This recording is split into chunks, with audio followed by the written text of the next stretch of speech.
اللہ جو ہے وہ انسان کے اعمال سے واقف ہے اور اس کی طرف متوجہ ہے اور وہ غافل نہیں ہے اس سے۔ قرآن انسان کی جو اندر کی تشنگی ہے، پیاس ہے، اس کو بھی بجھانے والا ہے۔ نسب، مال، دولت، خاندان یہ معیار نہیں ہے۔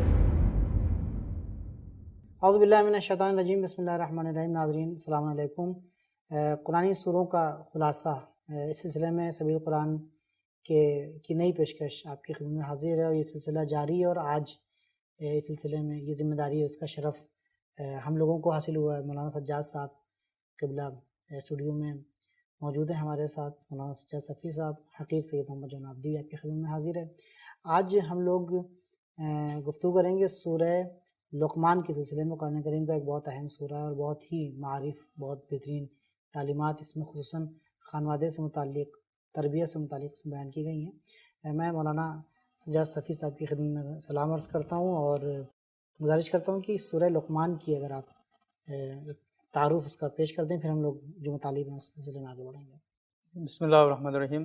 میں بھی سب سے پہلے ناظرین کی خدمت میں سلام عرض کرتا ہوں، آپ کی خدمت میں بھی سلام عرض ہے، اس دعا کے ساتھ کہ پروردگار ہم سب کو نور قرآن سے منور فرمائے اور اس کی روشنی سے ہماری زندگی کو مزین فرمائے۔ سورہ لقمان قرآن مجید کا 31واں سورہ ہے اور قرآن مجید کے 21ویں پارے میں ہے۔ اس کی کل آیتیں تقریباً بلکہ 34 آیتیں ہیں، 34 آیتوں پر مشتمل ہے، اور اس کا تعلق مکی سوروں سے ہے۔ سورہ لقمان اس کو اس لیے کہا جاتا ہے چونکہ اس کی 2 آیتوں میں، آیت نمبر 12 اور 13 میں حضرت لقمان کا نام آیا ہے، اور پھر اس کے بعد ان کی جو نصیحتیں ہیں، جو اپنے بیٹے سے وصیتیں ہیں، وہ اس میں ذکر ہوئی ہیں، لہٰذا اسے سورہ لقمان کہا جاتا ہے۔ جیسے کہ یہاں پر 11ویں اور 12ویں آیت میں ہے، بسم اللہ الرحمن الرحیم، بلکہ 12ویں اور 13ویں آیت ہے، وَلَقَدْ آتَيْنَا لُقْمَانَ الْحِكْمَةَ أَنِ اشْكُرِ اللَّهِ، کہ ہم نے لقمان کو حکمت عطا کی، پروردگار کی طرف سے انہیں حکمت عطا ہوتی ہے۔ جی، وَمَن يَشْكُرْ فَإِنَّمَا يَشْكُرُ لِنَفْسِهِ وَمَن كَفَرَ فَإِنَّ اللَّهَ غَنِيٌّ حَمِيدٌ، جو شکر کرتا ہے پروردگار کا، اس کے شکر کا فائدہ اس کو پہنچتا ہے، اور جو کفران کرتا ہے پروردگار کی نعمتوں کا تو اس کا نقصان پروردگار کو نہیں ہے، چونکہ وہ ہر چیز سے بے نیاز ہے، بلکہ نقصان بھی انسان کی طرف پلٹتا ہے، ناشکری کرنے والے کی طرف پلٹتا ہے۔ اسی طرح سے بعد کی آیت میں بھی آپ کا نام ہے، وَإِذْ قَالَ لُقْمَانُ لِابْنِهِ وَهُوَ يَعِظُهُ يَا بُنَيَّ لَا تُشْرِكْ بِاللَّهِ إِنَّ الشِّرْكَ لَظُلْمٌ عَظِيمٌ۔ تو ان 2 آیتوں میں جناب لقمان کا نام ہے، اسی لیے اس کو سورہ لقمان کہا جاتا ہے۔ جی، اس کے بعد پھر اس کا اگر اجمالی تعارف اگر پیش کرنا چاہیں۔ جی، اگر ہم اوورآل دیکھیں سورہ لقمان کے اندر کے کیا گفتگو ہوئی ہے، تو اس کو تقریباً 5 حصے میں ہم تقسیم کر سکتے ہیں، چونکہ جو ہے وہ 34 آیات ہیں اس میں۔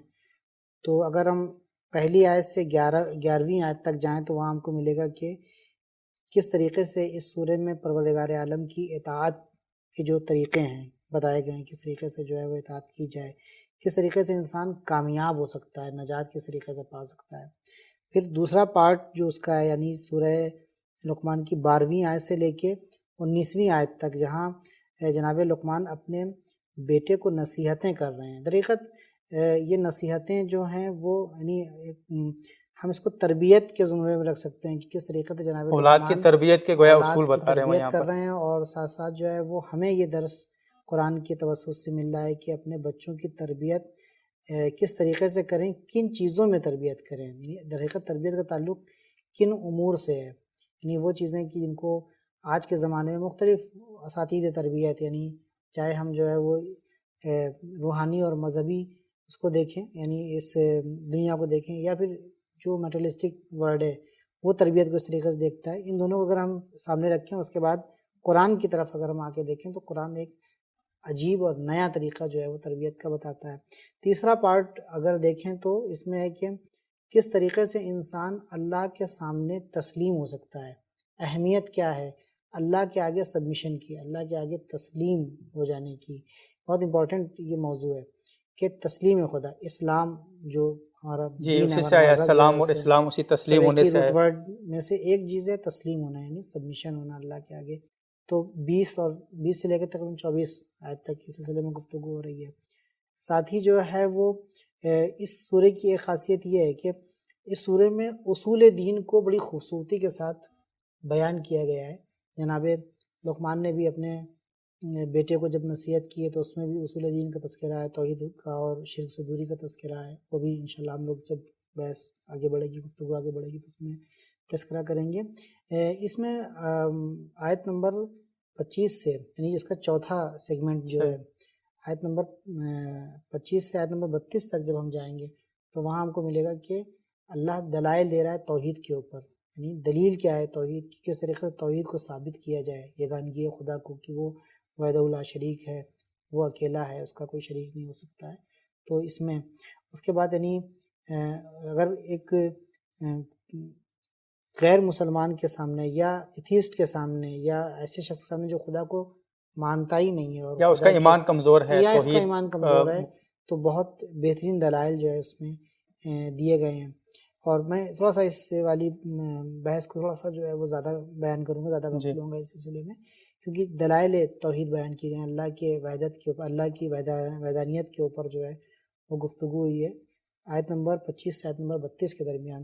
میں ناظرین سے بھی کہوں گا کہ اس کو ضرور پڑھیں اور ضرور دیکھیں, اس میں ترجمہ پڑھیں اس کا, اگر عربی سے واقف نہیں ہے, اکثریت ہماری عوام کی جو عربی سے واقف نہیں ہوتی ہے, ترجمہ ضرور پڑھیں اس کا, کیونکہ آیت نمبر 25 میں جو ہے وہ فطری دلیل دی گئی ہے کہ انسان فطرتاً اللہ کو مانتا ہے.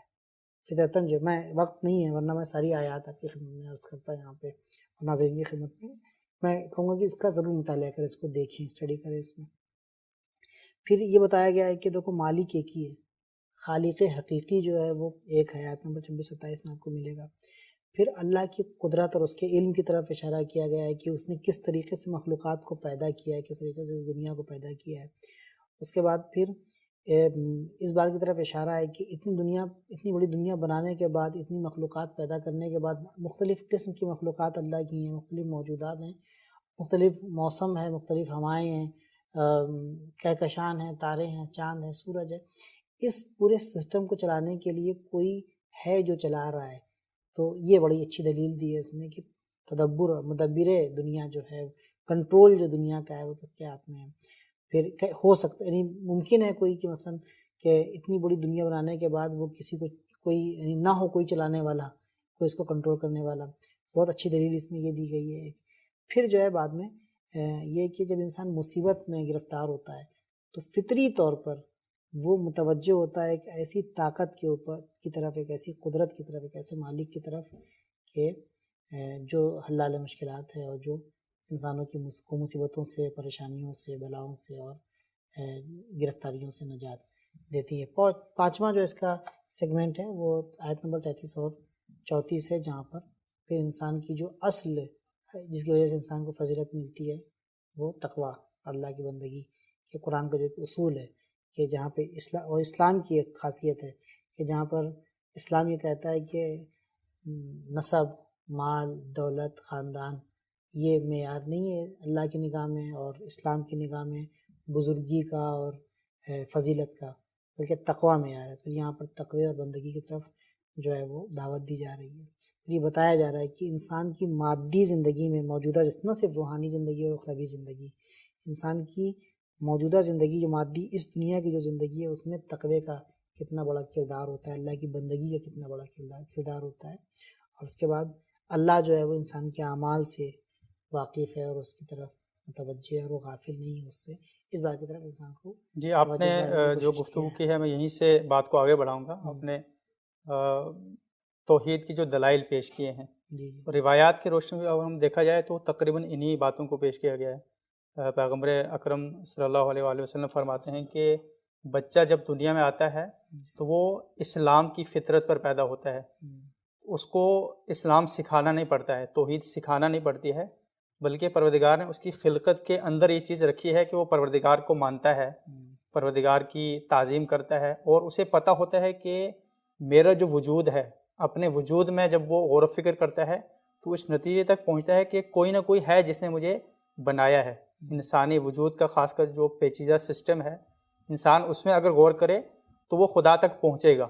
اس لیے امیر المومنین فرماتے ہیں کہ من عرف نفسہ فقط عرف ربہ, جو اپنے آپ کو پہچان لے وہ خدا کو پہچان لیتا ہے. اسی طرح آپ نے کائنات کی طرف اشارہ کیا کہ پروردگار نے یہ جو کائنات بنائی ہے، اس کا جو سسٹم ہے، اس کے اندر انسان اگر غور و فکر کرے تو وہ یقیناً پروردگار تک پہنچے گا۔ اس پیچیدہ سسٹم کو یقیناً کوئی ایسی ذات، کوئی ایسی ہستی بنانے والی ہے کہ جو عالم ہے، جو علیم ہے، جو قدیر ہے۔ پروردگار کے علم اور قدرت کا یہاں سے اندازہ ہوتا ہے، اور پھر انسان جب ان باتوں میں غور و فکر کرتا ہے تو اس نتیجے پر پہنچتا ہے کہ میرا معبود بھی ایک ایسا ہی وجود ہو سکتا ہے، ایک ایسی ہی ہستی ہو سکتی ہے۔ پھر وہ خدا کے علاوہ کسی کے آگے سجدہ نہیں کرتا ہے، خدا کے علاوہ کسی کو اپنا معبود نہیں بناتا ہے۔ یا سمیٹ کر اس طرح سے کہا جائے کہ ہم جو اذان میں، نماز میں اللہ اکبر کہتے ہیں تو اللہ اکبر اسے پوری طرح سے یہاں پر سمجھ میں آ جاتا ہے۔ تو آپ نے بہرحال یہ جو توحید کے سلسلے میں گفتگو کی ہے، تو اور آپ نے شروع میں بتایا کہ اس کے 5 تقریباً چیپٹر ہیں۔ ہاں، اس سورے کے جو ہے وہ 5، جی، اگر تقسیم کرنا چاہیں اور بھی جی اور بھی ہو سکتے ہیں۔ قرآن میں یعنی جی جو قرآن کے جو سورے ہیں اس میں اجمالی اور کلی نگاہ اگر ہم ڈالیں تو اس طرح سے اس کو دیکھا جا سکتا ہے۔ تو اس میں جو پہلا چیپٹر ہے اس کی طرف میں تھوڑا سا اشارہ کروں گا، اس کے بعد انشاءاللہ دوسرے چیپٹر کی طرف، جو آپ کہہ سکتے ہیں کہ اس سورے کا مین چیپٹر ہے، جو اصل مضمون اس میں پیش کیا گیا ہے، جناب لقمان کی جو نصیحتیں ہیں۔ تو پہلا چیپٹر جس میں آپ کہتے ہیں کہ اس کے نیک لوگوں کے صفات بیان کیے گئے ہیں، جو کامیاب لوگ ہیں ان کے صفات بیان کیے گئے ہیں، وہ قرآن مجید اس طرح سے بیان کرتا ہے۔ میں شروع کی چند آیتیں صرف پیش کروں گا۔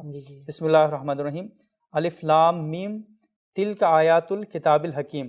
اس کے بعد یہاں پر فرماتے ہیں ہدی و رحمۃ للمحسنین، یہ جو کتاب ہے یہ ہدایت ہے اور رحمت ہے محسنین کے لیے، نیک اعمال انجام دینے والوں کے لیے، نیکوکار افراد ہیں ان کے لیے۔ یہ کون لوگ ہیں؟ ان کی صفات بھی یہاں پر بیان کی جا رہی ہیں۔ الذین یقیمون الصلاۃ، جو نماز قائم کرتے ہیں، ویؤتون الزکوٰۃ، زکوٰۃ ادا کرتے ہیں، جو مالی فرائض پروردگار نے رکھے ہیں ان کے اوپر ان کو انجام دیتے ہیں۔ وہم بالآخرۃ ہم یوقنون، اور ان کا آخرت کے اوپر یقین ہے، ایمان ہے، یقین ہے۔ تو گویا پورا اس میں عقیدہ بھی بیان کیا گیا ہے اور عمل کو بھی ساتھ میں بیان کیا گیا ہے۔ اولئک علی ھدی من ربہم، یہ وہ افراد ہیں جو پروردگار کی طرف سے ہدایت یافتہ ہیں، ہدایت کے اوپر چلنے والے ہیں۔ واولئک ھم المفلحون، اور یہی کامیاب لوگ ہیں۔ لیکن دوسری طرف کچھ افراد ہیں کہ جو اس کے برعکس ہیں۔ یہ وہ افراد ہیں جو قرآن کو فالو کرتے ہیں، جن کی بات ابھی تک ہوئی ہے، جو پروردگار کے راستے کو فالو کرتے ہیں، قرآن مجید کی آیات کو سن کر اس پر عمل کرتے ہیں۔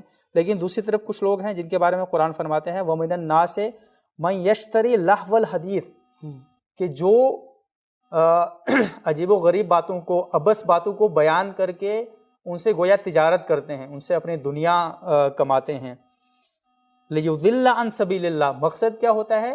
تاکہ لوگوں کو پروردگار کے راستے سے گمراہ کرے بغیر علم، جہالت کی بنیاد پر، جہالت کے ساتھ۔ یہاں پر میں معذرت چاہتا ہوں، ایک نقطہ آپ کی خدمت میں عرض کریں کہ جب کیا کہتے ہیں لیول حدیث کی بات آتی ہے تو یہ عام تصور ہوتا ہے کہ قرآن میں کئی جگہ یہودیوں کا تذکرہ آتا ہے وہاں کے اوپر کہ مثلا تحریف کرتے تھے یا اس طرح کی باتیں کرتے تھے اور آیات خدا کو جو ہے وہ بیچتے تھے یا اس سے جو ہے تجارت کرتے تھے۔ اگر موجودہ دور میں ہم لوگ اس کو دیکھیں تو آج کے زمانے میں بہت ہی زیادہ جو ہے وہ آسان لیول حدیث، یعنی خالی جو ہے لیول حدیث بے مقصد باتیں، ابس باتیں، بیہودہ باتیں، خراب باتیں، اور اس کے اوپر آج اس کی کمائی بھی ہو رہی ہے۔ جی، اگر سوشل میڈیا کا دور ہے، انسٹاگرام، ریلز، شارٹس اگر آپ دیکھیں جو ہے وہ، تو وہاں پر لیول حدیث کا جو ہے وہ ایک بڑا بازار ہے اس میں، اور اس میں جو ہے اس کی کمائی، لین دین، پیسہ، یعنی قرآن نے آج سے 1400 سال پہلے جو ہے وہ بالکل ایک بہت بڑی چیز کی طرف اشارہ کیا تھا کہ، اور ہم دیکھیں تو ایک طریقے سے آج کے ہمارے عوام جو ہے وہ، چاہے وہ مسلمان ہو چاہے غیر مسلمان، خصوصاً ہمارے مخاطب چونکہ ہماری عوام ہے، تو ہم وہاں پر یہ کہہ سکتے ہیں کہ قرآن کہہ رہا ہے کہ یہ چیز، یہ لوگ یعنی لیول حدیث، بری باتیں، بیکار بیہودہ باتیں، اور اس کو جو ہے خریدنا بیچنا، اس میں مشغول ہو جانا۔ آج کل ایسا ہوتا ہے کہ جوان رات بھر جو ہے وہ ریل جو ہے اوپر کیا کرتے ہیں، دیکھا کرتے ہیں، اور اس میں کوئی خاص بات نہیں ہوتی ہے، ان کا وقت بھی برباد ہوتا ہے، جی، نہ علم میں اضافہ ہوتا ہے، نہ انہیں کوئی زندگی میں فائدہ ہوتا ہے، فساد سے بھری ہوئی جو ہے اس میں چیزیں ہوتی ہیں، اس کی طرف قرآن یہاں پر اشارہ کر رہا ہے۔ تو ہماری ذمہ داری یہاں پر یہ بنتی ہے کہ اگر ہم محسنین بننا چاہتے ہیں، کہ قرآن جو ہے وہ محسنین کے لیے ہدایت ہے، قرآن متقین کے لیے ہدایت ہے۔ محسن اور متقی بننے کے لیے ضروری یہ ہے کہ ہم لہو حدیث سے، یعنی بری باتوں سے، بیکار اور بیہودہ باتوں سے پرہیز کریں۔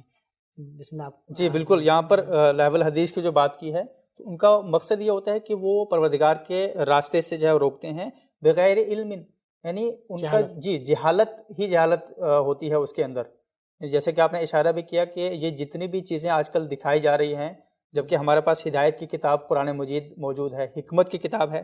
اس کی دوسری آیت میں اشارہ ہوا تلک آیات الکتاب الحکیم، یہ حکمت کی کتاب ہے۔ خود یہ جو سوشل میڈیا کی میں نے تذکرہ کیا ابھی خدمت میں، خود یہ ضروری نہیں کہ اس میں سب خرابی چیزیں ہوں، اچھی چیزیں بھی ہوتی ہیں اس میں۔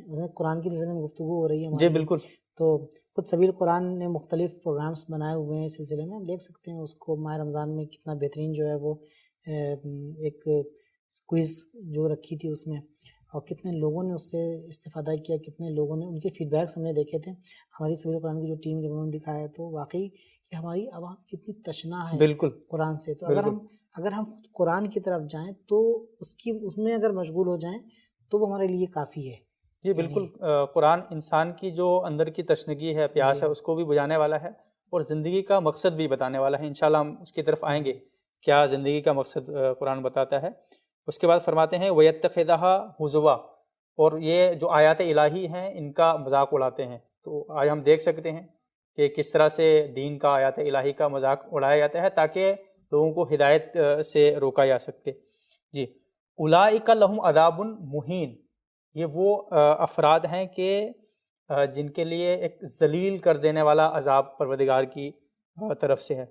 اس کے بعد یہ افراد کون ہیں جو جان بوجھ کے ایسا کرتے ہیں، انہیں پتہ ہوتا ہے، لہٰذا ان کے بارے میں قرآن فرماتا ہے کہ وَإِذَا تُتْلَىٰ عَلَيْهِ آيَاتُنَا وَلَّىٰ مُسْتَكْبِرًا، جب ہماری آیات ان کے سامنے پڑھی جاتی ہیں تو یہ منہ موڑ لیتے ہیں، کَأَن لَّمْ يَسْمَعْهَا كَأَنَّ فِي أُذُنَيْهِ وَقْرًا، گویا کہ کچھ سنا ہی نہ ہو انہوں نے، گویا کہ بہرے ہوں۔ قرآن کی باتیں، حق کی بات، جو اچھی باتیں ہیں وہ انہیں سنائی نہیں دیتی ہیں، سننا نہیں چاہتے ہیں۔ فَبَشِّرْهُ بِعَذَابٍ أَلِيمٍ، لہٰذا ایسے افراد کو آپ ایک دردناک عذاب کی بشارت دے دیجئے۔ تو جو افراد اب تک قرآن مجید سے دور ہیں، اپنے آپ کو مسلمان بھی کہتے ہیں لیکن قرآن سے فائدہ نہیں اٹھا رہے ہیں، تو گویا ان سے بھی یہ آیتیں مخاطب ہو کر کہہ رہی ہیں کہ قرآن کی طرف لوٹ آؤ، قرآن کو سنو، قرآن کو پڑھو، اس لیے کہ حکمت قرآن کے اندر ہے، ہدایت قرآن کے اندر ہے، روشنی قرآن کے اندر ہے۔ یہ پہلا چیپٹر ہے جس کو کسی حد تک ہم نے بیان کیا ہے کہ جہاں پر کامیاب لوگوں کے صفات بیان کیے گئے ہیں، اس کے مقابلے میں وہ افراد کے جو پروردگار کے راستے سے روکنے والے ہیں اور ان کے لیے عذاب ہے، ان کی بھی یہاں پر منظر کشی کی گئی ہے۔ بہرحال تو ایک پورے سورے کو تو ہم یہاں پر جو ہے وہ نہیں بیان کر سکتے ہیں، خود قرآن اس پروگرام کا جو اسٹرکچر ہے، اس پروگرام کی جو نوعیت ہے وہ خلاصے کی ہے۔ جی بالکل ظاہر ہے، اور یہ ممکن بھی نہیں ہے کہ کیونکہ بعض بار پروگرام لمبا ہو جاتا ہے تو پھر خستہ کنندہ بھی ہوتا ہے عوام کے لیے بھی، ناظرین کے لیے بھی۔ تو اس میں اہم باتیں جو پوائنٹ بیان کر رہے ہیں، اس سورہ کو اگر ہم اورال اس سورہ کو کی طرف نگاہ کیا جائے، جب سورہ لقمان کی طرف یا خود سورہ لقمان کا جب تذکرہ آتا ہے تو اس میں گفتگو ہے جو سورہ لقمان میں جناب لقمان حکیم کی اپنے فرزند سے، بیٹے کے ساتھ، جی، اور جو نصیحتیں انہوں نے کی ہیں، جو تربیت کے پہلو میں بیان کیے ہیں، تو اگر ہم لوگ اس پروگرام میں جو ہے وہ اس بات کے اوپر تھوڑا سا گفتگو کر لیں تو میرے خیال سے یہ ایک طریقے سے پروگرام کا حق ادا جی بالکل، اور چونکہ نام بھی سورہ لقمان ہے تو خود ان کی بات ہونا ضروری ہے۔ جی، تو اس سلسلے میں اگر آپ اس میں دیکھیں کہ جناب لقمان کے سلسلے میں سب سے پہلے جو پروردگار فرماتا ہے وہ یہ فرماتا ہے کہ ہم نے لقمان کو حکمت عطا کی ہے، لہٰذا جناب لقمان جو بیان کر رہے ہیں پروردگار کی اس حکمت کی بنیاد پر بیان کر رہے ہیں۔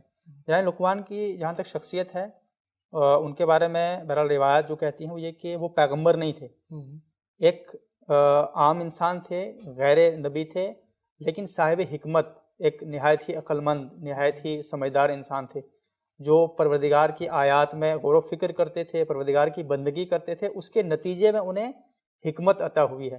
اس اہمیت جناب لقمان کی یہاں سے بھی سمجھ میں آتی ہے کہ قرآن کریم پروردگار عالم جو ہے وہ اپنے حبیب سے جب جناب لقمان کا تذکرہ کر رہا ہے تو وہ کہہ رہا ہے کہ وَإِذْ قَالَ لقمان جی بالکل، لِابْنِهِ، یعنی میرے حبیب آپ یاد کیجئے لقمان کے زمانے کو کہ جب انہوں نے اپنے بیٹے سے کہا وہ یعظہ، اس حالت میں کہ وہ نصیحت کر رہے تھے، یا بنیا، اے میرے بیٹے، نہیں اس آپ نہیں ایک نبی اولوالعزم دنیا یعنی 1,24,000 انبیاء میں سب سے بڑے نبی، نہیں اگر جناب لقمان کی اہمیت کو ہم پہچاننا چاہیں تو کہ سب سے بڑے نبی کے سامنے پروردگار کرے ذرا ان کی اس تربیت کو یاد کرو جو انہوں نے اپنے بیٹے سے کی تھی یہاں پہ.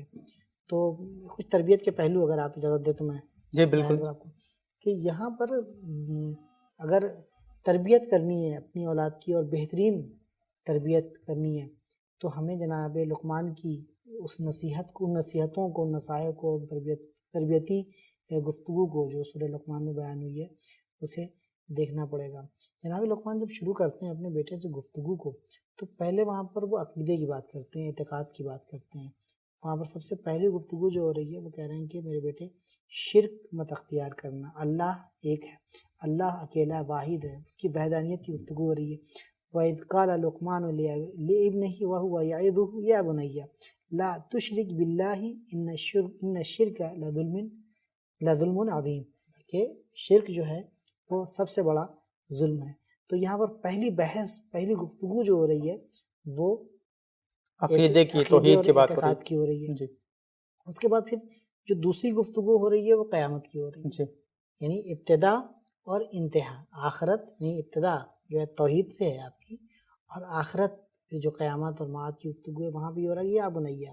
پھر یہاں پر اے میرے بیٹے، جیسے ہم کہتے ہیں میرے بچے، میری جان، میرے بیٹے، تو اس یعنی ایک بہت ہی جو طریقہ اور جو میتھڈ اپنایا ہے جناب لقمان نے یہاں پر وہ بڑا نرم ہے، وہ معتدل اصول جو طریقہ ایک ادب کے ساتھ پولائٹلی جو ہے وہ اپنے بیٹے کو مخاطب کر رہے ہیں. تو یہاں پر ہمارے لیے خود ہم لوگ بھی اپنی زندگی میں اپنے بچوں کے ساتھ جب پیش آتے ہیں کبھی نرمی سے پیش آتے ہیں، لیکن کبھی کبھی تو جب سختی کرتے ہیں تو وہ سختی حد سے زیادہ ہو جاتی ہے اور غصے کی حالت میں جھڑکنے والا انداز ہمارا ہو جاتا ہے، اور بہت غلط ہوتا ہے ہمارے لیے.